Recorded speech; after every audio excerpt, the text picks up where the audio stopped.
ہر شعبے میں ہماری ماشاءاللہ وہ رہنمائی کر رہی ہے. تو نماز کورس بھی کریں, اس میں بھی یہ دل لگائیں آپ ان دنوں اور سیکھیں, اور مزید اللہ توفیق دے تو 7 دن کا نماز کورس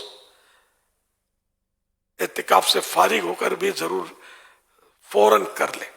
عید سے ہی کر لیں, چاند رات سے ہی کر لیں, جو بھی اپنے ایک وہ اعلان ہو جائے گا کب سے شروع ہو جاتا ہے, مطلب ہمارے یہاں پہلے ہی دن شروع ہو جاتا ہے نا, چاند رات سے شروع ہو جاتا ہے. تو اونلی 7 ڈے. ابھی آپ بولو گے ایک اینڈ ٹائم پہ میں کس سے مشورہ کروں, اپنی امی سے ابو سے بول دے کہ میں اتنے دن کے بعد آؤں گا.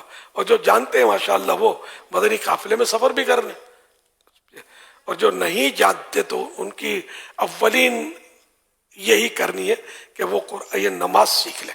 7 دن کا نماز کورس یہی فیضان مدینہ میں کر رہے ہیں. کوئی آپ سے پائی پیسہ نہیں لے گا, بلکہ 7 دن تک 1 مہینہ آپ کو کھلائے پلا, 7 دن اور کھلا دیں گے.